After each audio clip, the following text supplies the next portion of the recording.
Thank you very much. Good evening, everyone. I welcome you all to this conference call. Today we have declared our results for the fourth quarter and financial year ending March 2021, and I've arranged this call to share with you PFC's performance for the period.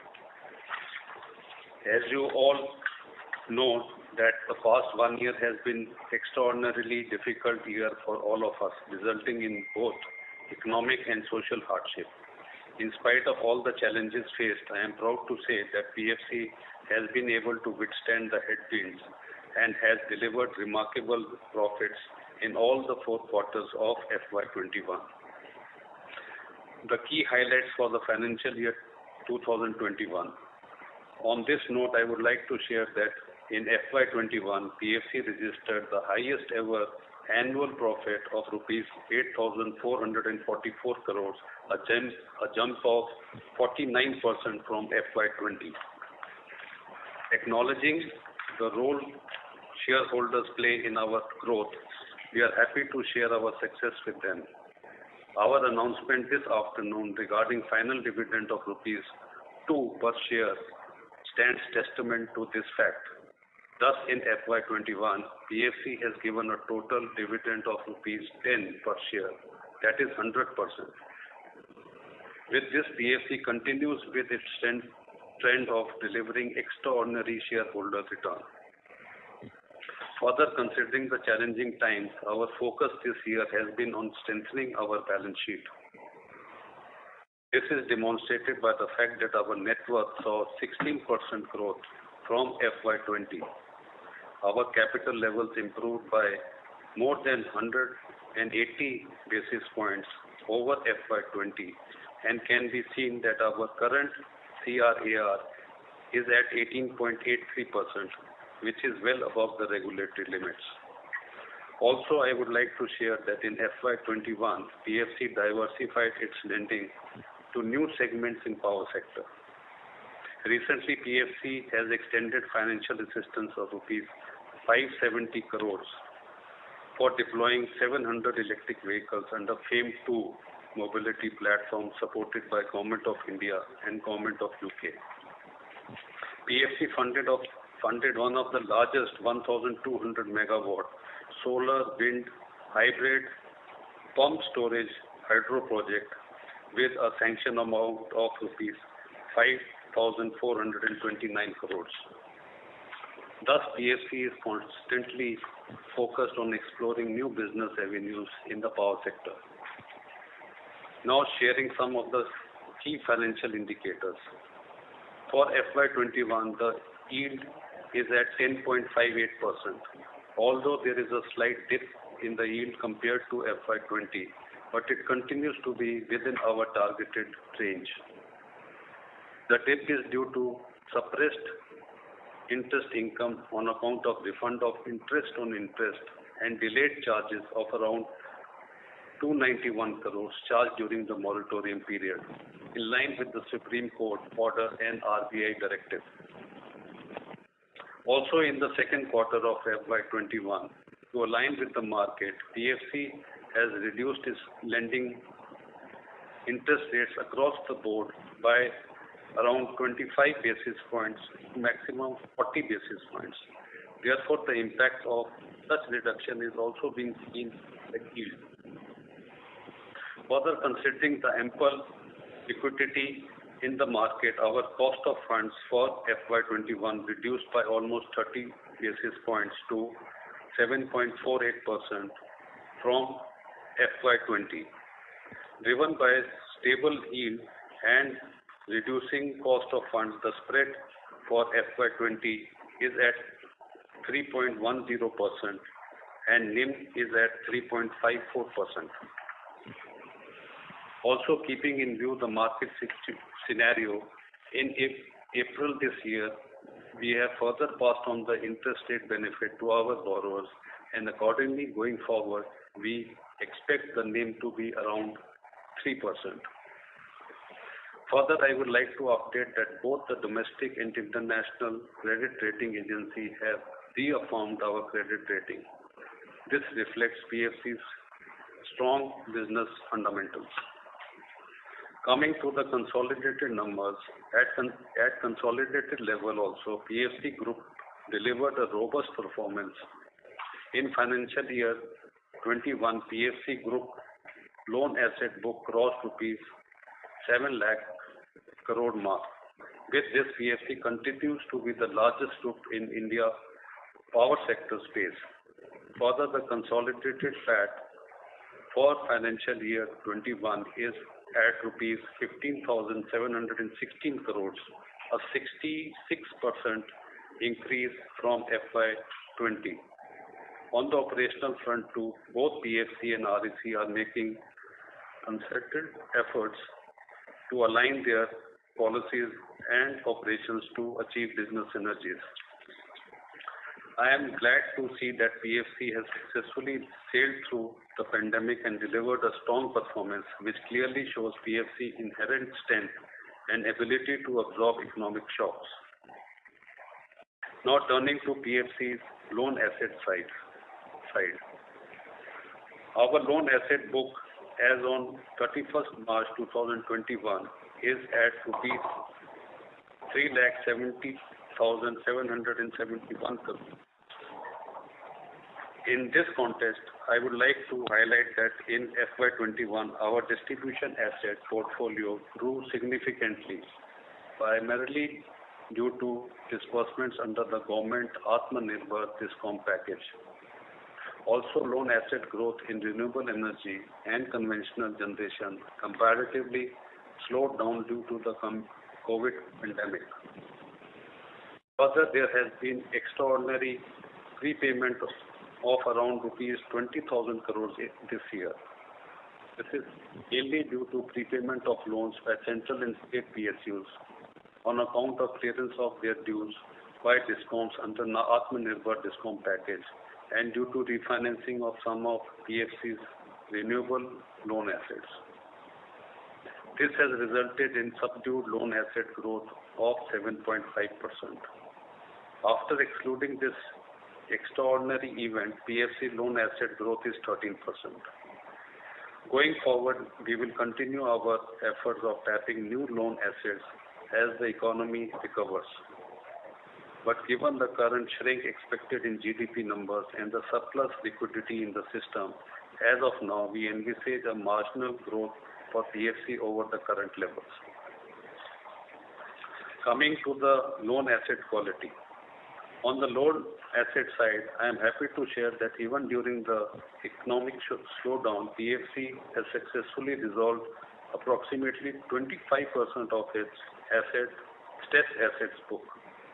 PFC stress asset book as on 31st March 2020 was rupees 27,872 crores, which has come down to rupees 21,150 crores. PFC achieved successful resolution of rupees 6,844 crores in 4 stressed projects, that is SR transmission loan of rupees 438 crores, Suzlon Energy loan of rupees 915 crores, RKM Power Gen loan of rupees 5,105 crores, and Jal Power loan of rupees 386 crores, which was resolved in Q4 this year. Sufficient provisioning was available against these loans, and we do not have any major impact on the P&L. Thus, our target resolution approach has resulted in lowest NPA levels in the last 4 years. The gross NPA ratio is at 5.70% compared to 8.08% in FY20. The net NPA ratio is at 2.09% compared to 3.80% in FY20.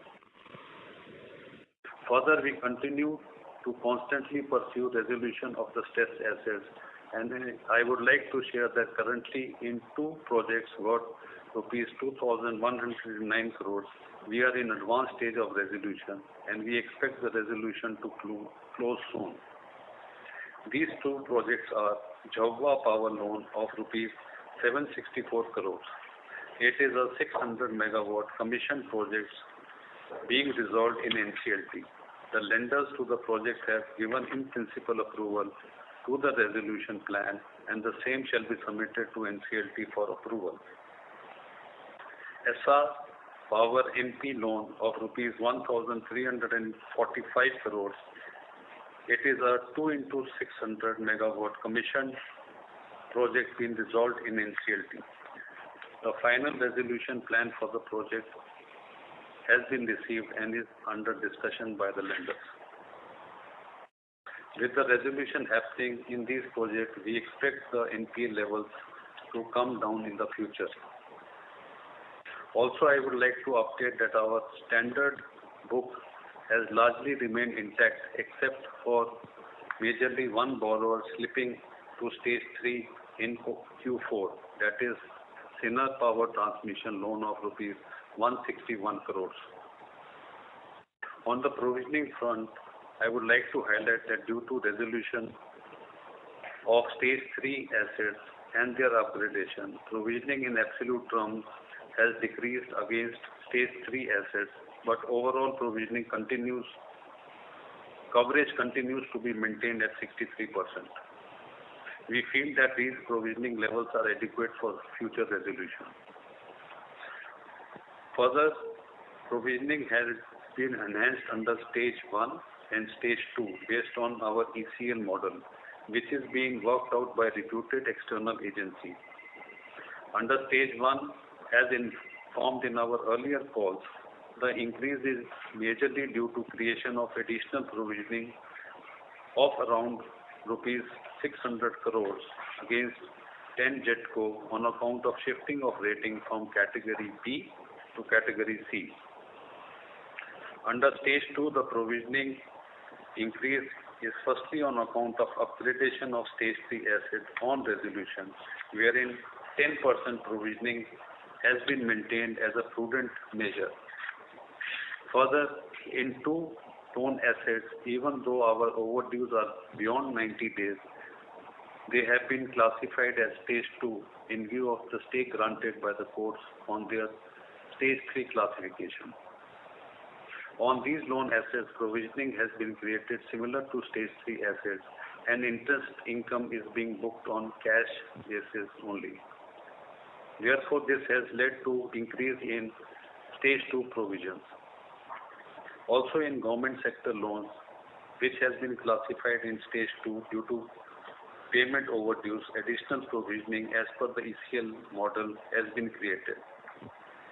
However, currently all dues up to March have been cleared. Thus, under our ECL model, PFC has sufficient provisioning buffer for stage 1, stage 2 and stage 3 assets. Now, before we move to the borrowing side, I would like to share a status update on Government of India Atmanirbhar Discom scheme.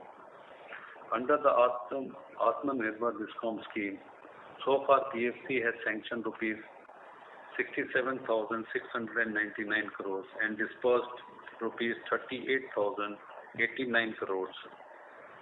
For PFC and its subsidiary REC combined together, sanctions stand at rupees 1,34,782 crores and disbursement stands at 78,855 crores. We are expecting the pace of disbursement to pick up as disbursement for tranche 2 are in the pipeline. Now coming to the liabilities side. First of all, I would like to share that PFC is well positioned in terms of liquidity. PFC has liquidity surplus in all its time buckets up to 1 year. Moreover, we have adopted the RBI liquidity risk management framework for NBFCs, wherein from 1st December 2020, NBFCs are required to maintain a minimum prescribed liquidity coverage ratio, which is to be gradually increased to a level of 100% by December 2024. Currently, PFC's liquidity coverage ratio is within the regulatory limits of 50%. As is evident, PFC is actively committed in managing its liquidity profile. Coming to the borrowing portfolio, PFC's constant endeavors has been to diversify its borrowing portfolio. In this direction, during FY21, PFC stepped into the retail bond market and has successfully raised rupees 4,429 crores through public issuance of taxable bonds. Further, as part of our diversification strategy, we also mobilized USD 900 million from the foreign market, which helps in achieving market diversification. I would like to reiterate that PFC would continue to focus on exploring new funding avenues and tapping new investor base for its funding requirement. Further, I would like to emphasize that even during pandemic, PFC faced no challenge in raising funding from domestic and international markets. This reflects confidence of the market in PFC business and its credit profile. Also, you all may be aware that the pandemic has led to a lot of volatility in the forex market. Therefore, considering the risk associated with PFC's foreign currency borrowing portfolio, we have been continuously monitoring our forex positions. Accordingly, in FY21, PFC enhanced its exchange risk hedge ratio from 66% in FY20 to 86% in FY21 for portfolio with residual maturity of up to 5 years. Further, 100% exchange risk for US loans with residual maturity of up to 5 years has been covered. We believe that with this, PFC's bottom line is adequately protected from foreign exchange fluctuations. Business going forward. Before I wrap up, I would like to share our thought on the business strategy going forward. Keeping in view the government thrust towards renewable and clean energy sources, PFC will continue to focus on funding renewable energy projects. Also, PFC is tapping emerging opportunities in e-mobility space. Further, as being a strategic partner of Government of India, PFC will be an instrumental financial partner in government reform schemes for power sector like the proposed rupees 3 trillion power reform package, Atmanirbhar Discom scheme, etc. Thus, we believe that PFC has ample business opportunities going forward. To conclude, I would like to say that for more than 3 decades, PFC has been regularly delivering strong financial performance. We remain confident that with our focused approach, PFC will continue to register higher revenue and drive strong results for our shareholders. Thanking you, and now we are open to questions. Thank you very much. We will now begin the question and answer session. Anyone who wishes to ask a question may press star and 1 on the touchtone telephone. If you wish to remove yourself from the question queue, you may press star and 2. Participants are requested to use handsets while asking a question. Ladies and gentlemen, we will wait for a moment while the question queue assembles.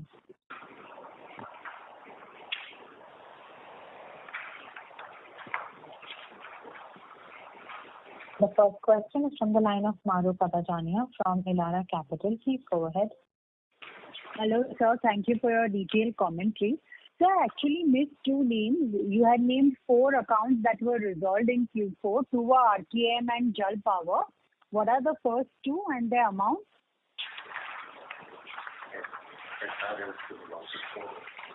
Just a minute.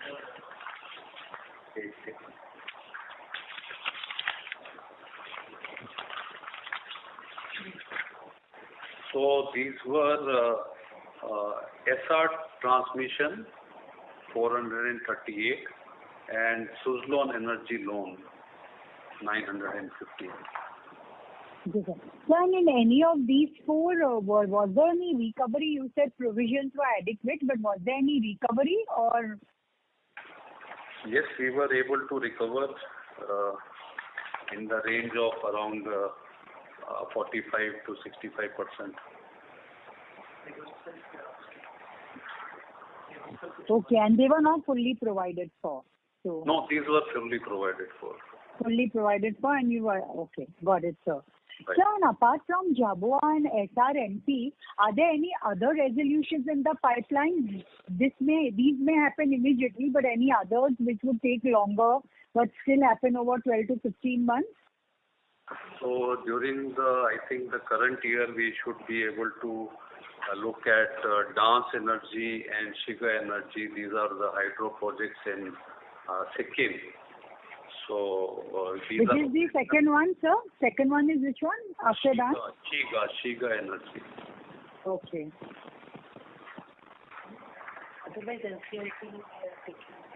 Otherwise, we have projects in NCLT at different stages, and because of COVID,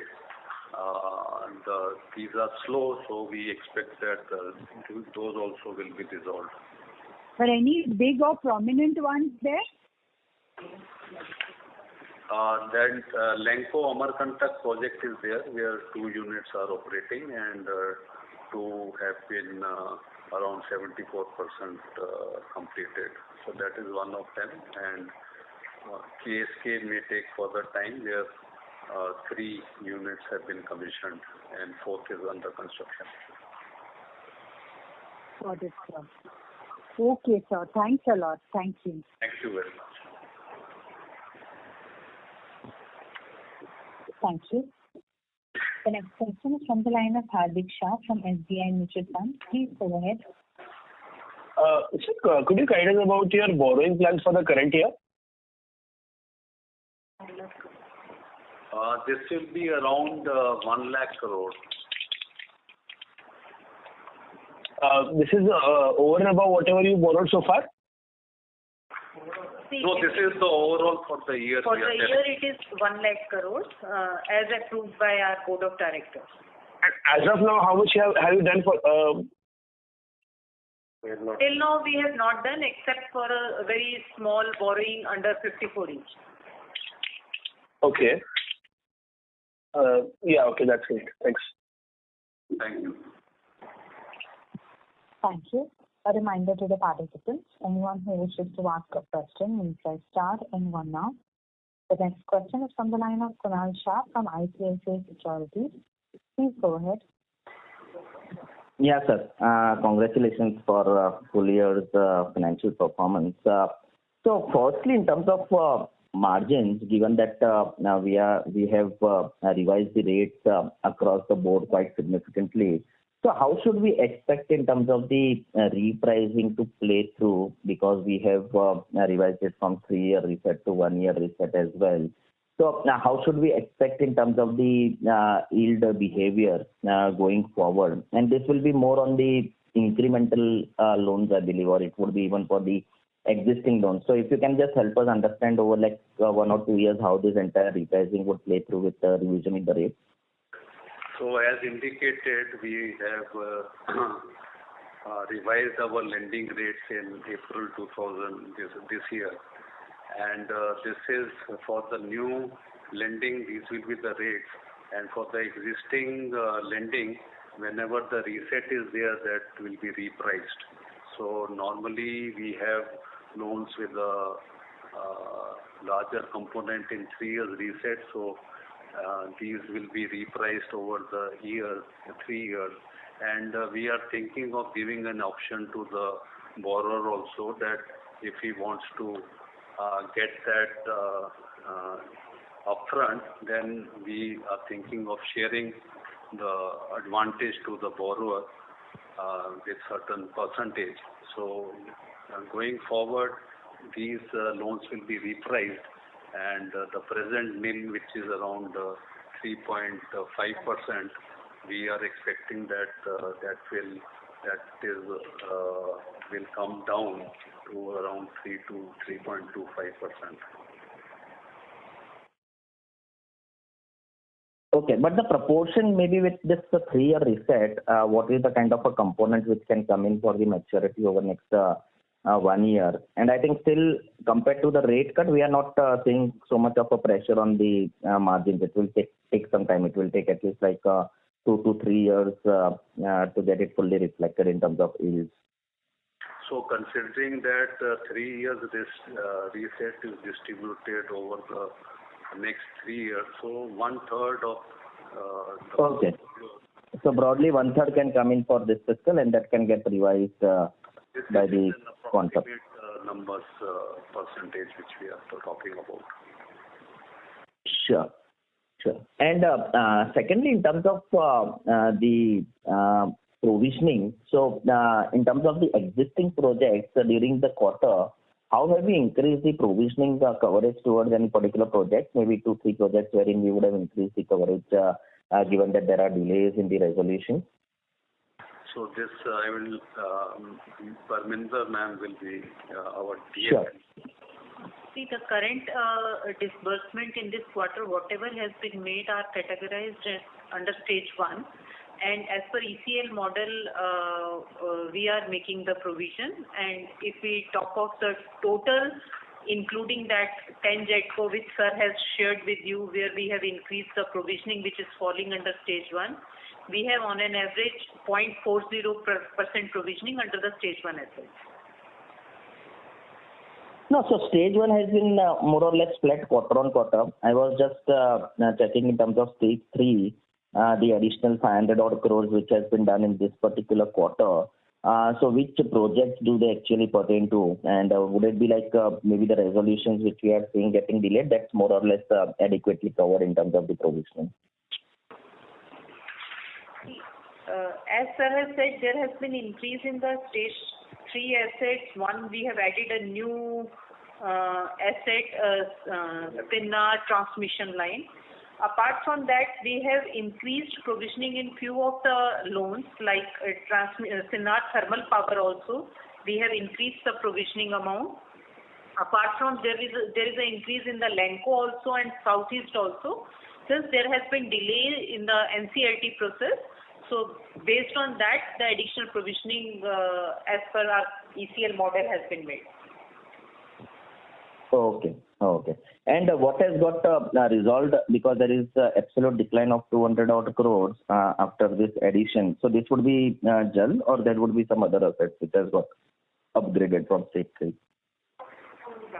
See, for fourth quarter, it's only JAL Power which has been upgraded. It's only JAL Power, no? Okay, got it. And the last question in terms of dividend policy. So this time we had seen almost 30% kind of payout. There was 2 rupee of final dividend over and above the interim. So now we would continue with this guidelines of 30% payout or 5% of net worth, whichever is the higher. How should we actually look at it going forward? No, going forward also we will endeavor to meet this DP guidelines of 5% of net worth and 30% of that. And in case of any deviation or for any reasons, if we can't follow that, then we have to have the specific approval. We can apply for that and we can get that approval from DP. Okay, sure. Thanks a lot. Yeah. Thank you. Thank you. The next question is from the line of Subrat Trivedi from SBI Life. Please go ahead. Yeah, thanks for taking my question. The first is, I couldn't follow when you said that state government sector, there were certain accounts which had moved to stage 2 and as of March, all overdues were cleared. If you could throw a bit more light on it, like which accounts were these, when had they moved to stage 2, and as of March, are they completely zero overdue? So, state sector, sometimes there is delay in making payment because the state GENCOs were not covered under the liquidity package. So they have an issue for payment. And like in Rajasthan, we had some issues, and in AP. So, but ultimately they are paid within the 90 days limit. And as on March, as indicated, there was not much overdues. All dues, In actually respect all of dues. the state sector loan, all dues have been paid, whichever was stage 2 as on 31st of March 2021. As in, they are still in stage 2, or they moved to stage 1 now after payment? See, that is, we are talking of 31st March, dues have been cleared by them. Okay. And second question was on funds raised during FY21, and how much of it was through bonds? That our DF will be answering.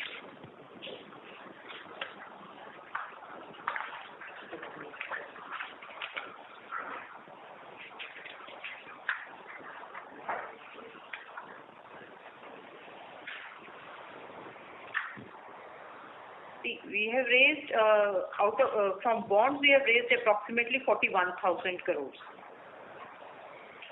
And total? Total funds. Total raising. We have raised 81,062 crores. 81,062 crores, out of which approximately 50% was raised through private placement of bonds. And we have gone ahead with one public issuance of bonds for 4,429 crores. Okay. So 81,000 includes bonds, bank loans, everything put together, right? Even the foreign currency debt. Right. This was the total borrowing. Okay. And slippages, you mentioned only one account, 160 crores. That was the only account which slipped in the entire year, or there were more? No, this was in Q4. This Jal Power project was in Q4. No, sorry. Sinnar transmission was in Q4. And during the year, how many? What was the slippage overall?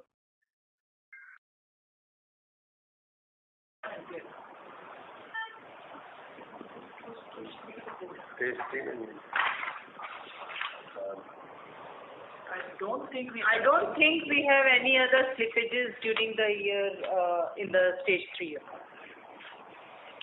Okay. So, just one last question from my side. So for government sector, if you can give the stage 2 number outstanding as on date.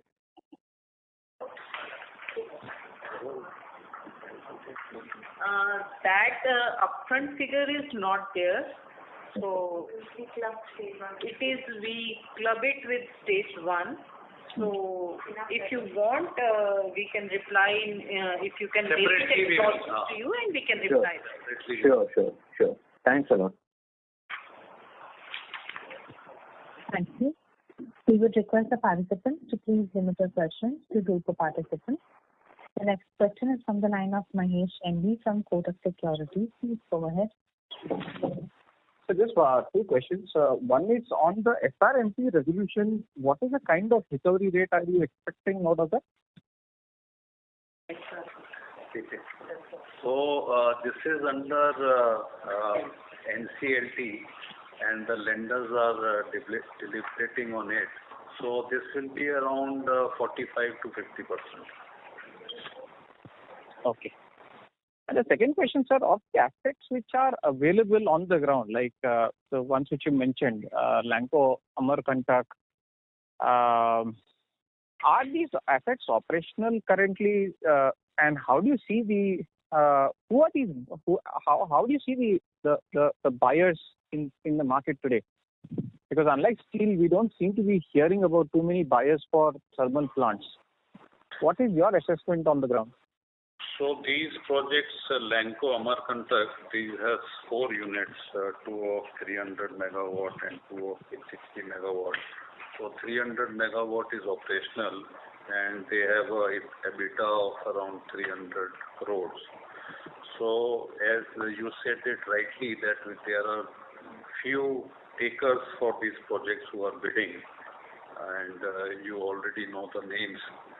So there is limited number of bidders for these projects. Sorry, the question is whether it's KSK or Lanco, what is the approach which the organization will take if in case you don't find bidders? Do you see a situation where you can operate these assets as a current standalone units, or you will have to look for liquidation as the only option? Yes. So these are under NCLT, and if we get a good value, then we will go ahead with that. Otherwise, what you have suggested, we will look at that. Okay, done. Thanks a lot. Thank you. The next question is from the line of Jignesh Shial from Emkay Global. Please go ahead. Yeah. Thanks for the opportunity and congrats for the very good set of numbers, sir. Just confirming it, 86% of your forex loans within 5 years has been covered, right? Is that understanding correct? Yes. Right. And what about the more than 5 years? That are partially covered. And, Can you quantify how much will it be covered more than 5 years? And if possible, the bifurcation between less than 5 years and more than 5 years.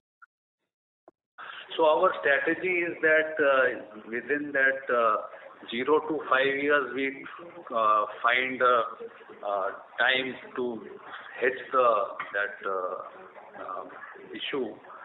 Otherwise, we normally let it open from normally if we are 10 years, then for 5 to 10 years we are normally letting it open. Yes, sir. See, if you ask about the swap structures, so 10 years we are not finding it that there are liquid structures and we can get a good pricing premiums for the covering these liabilities.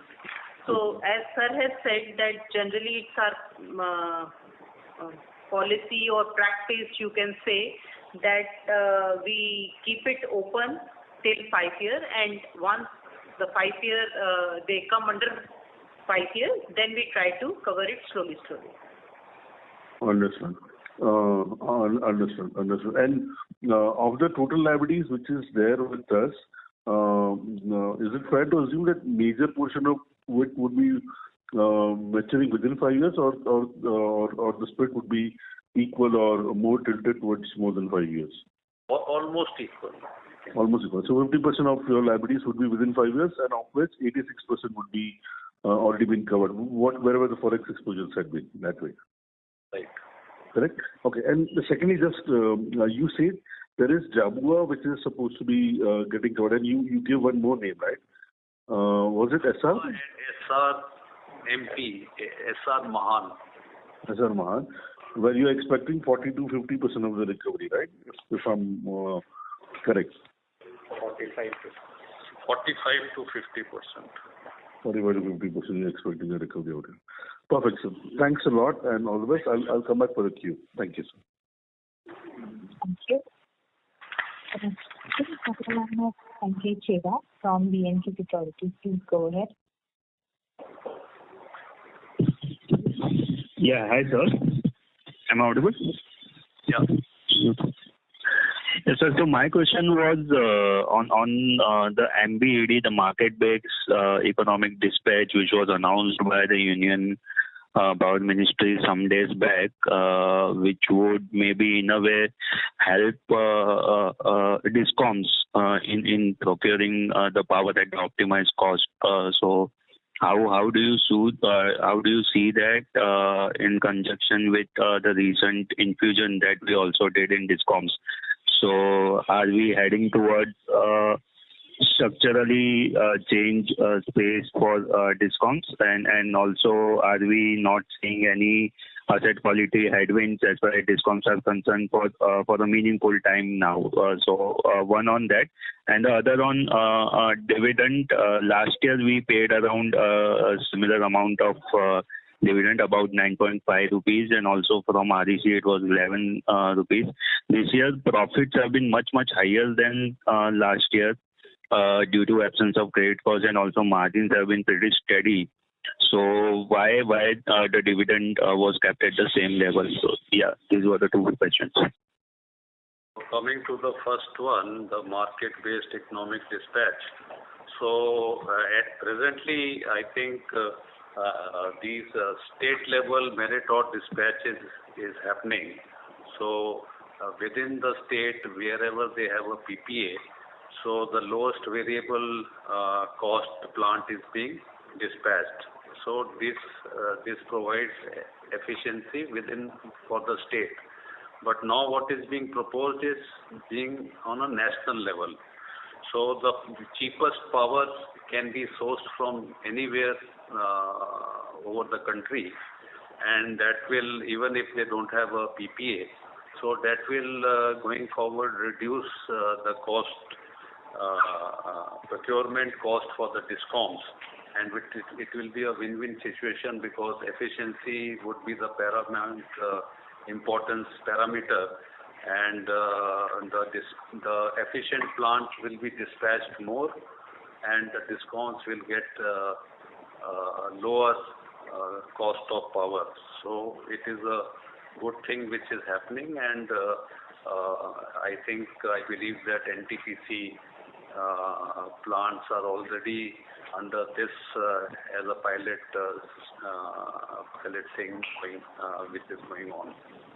So this will be a positive thing for the financial health of the discoms as a whole. And the second question with respect to the dividend, so we have paid almost the same level as you had indicated, but this was based on the capital levels which we have. So we have to see that for our business growth and to see that forex fluctuations also. So these and the provisioning. So we have to take a view with respect to that, and based on the DP guidelines, we have provided the dividend this year also. So, sir, barring this year, wherein the growth was relatively high, do we expect the growth, high growth, to continue over next 2 years? I suppose growth was likely to get muted as we head into FY22. So last year there was COVID, and the implementation of the projects were slower, but we got this liquidity infusion scheme, and we were able to disperse to the discoms for clearing their GENCO dues. So some of the disbursement will in tranche 2 will happen in this year also, and we believe that the implementation of the renewable, especially the renewable projects, will pick up during the current year, and we should have a reasonable growth going forward.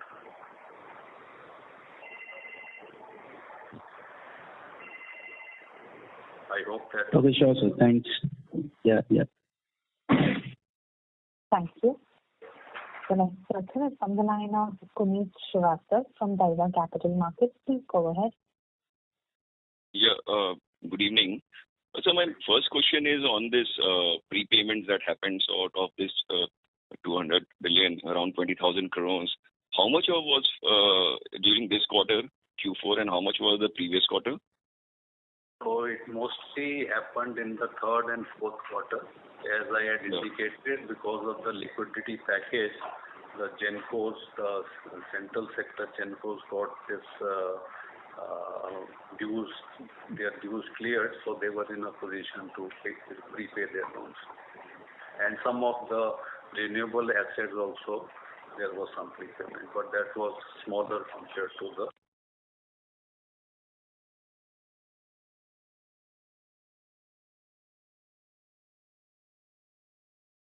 We would request the participants to please stay connected as the line for management got disconnected.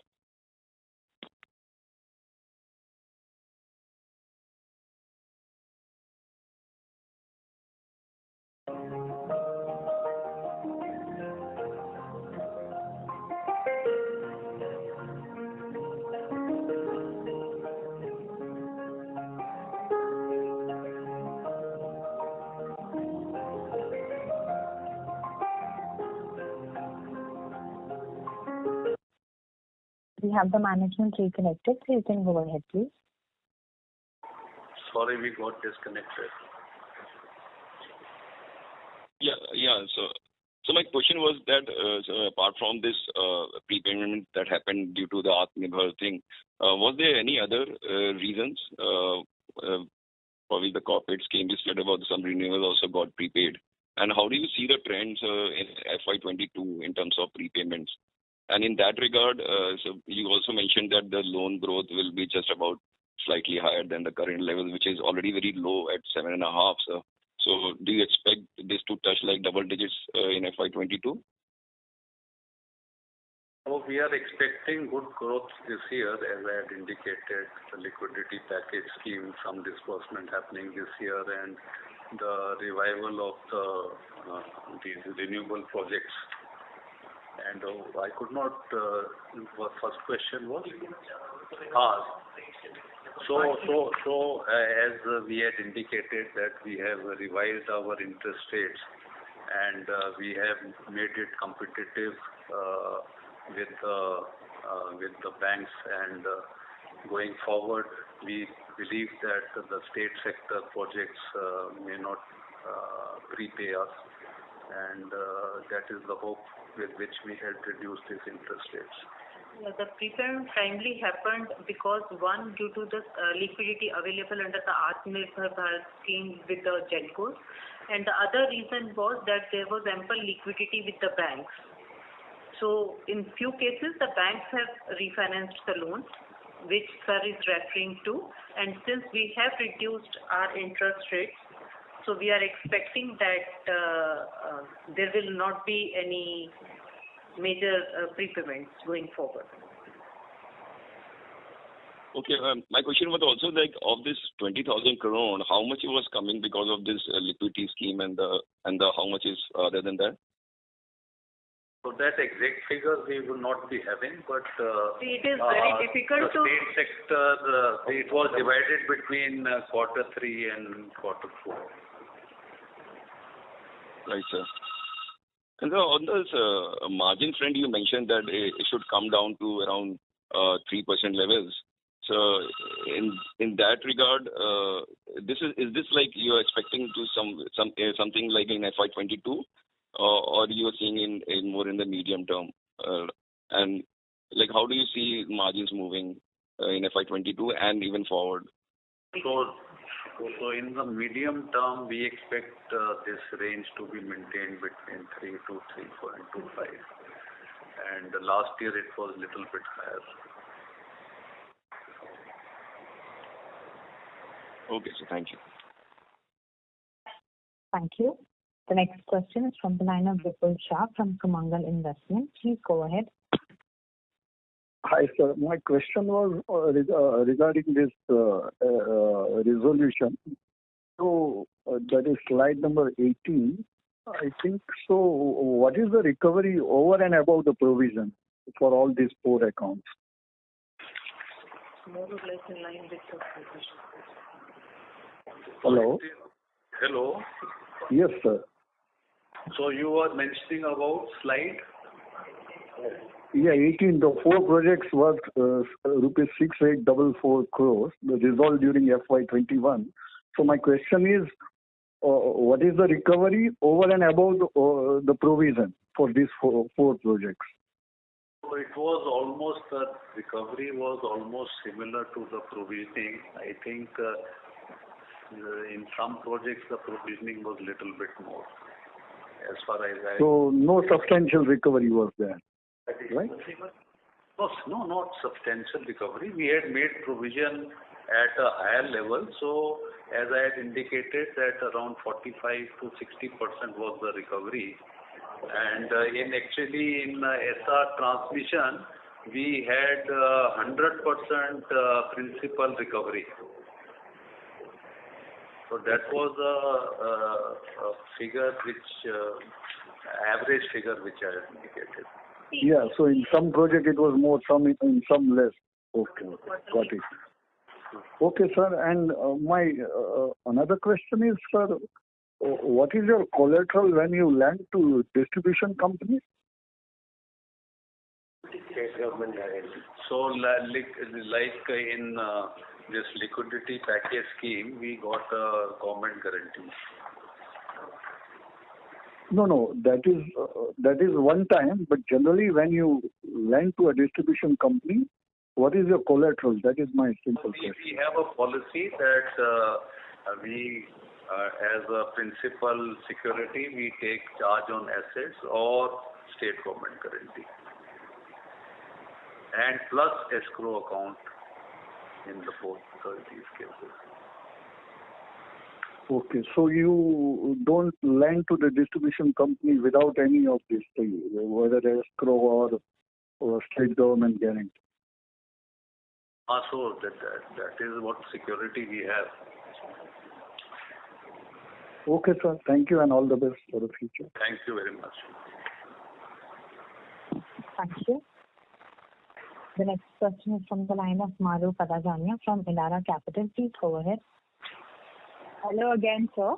So I had one follow-up question. Sir, do you know the status of Lalitpur Power? Would you have any investment there? No, we don't have any investment. Okay, sir. Thank you. Thank you. Thank you. That was the last question. I would now like to hand the conference over to the management for closing comments. So thank you for this opportunity. We have posted stupendous results, and going forward also PFC would be giving good results. Thank you very much. Thank you. On behalf of Prabhudas Lilladher Private Limited, that concludes this conference. Thank you for joining us, and you may now disconnect your line. Thank you. Thank you.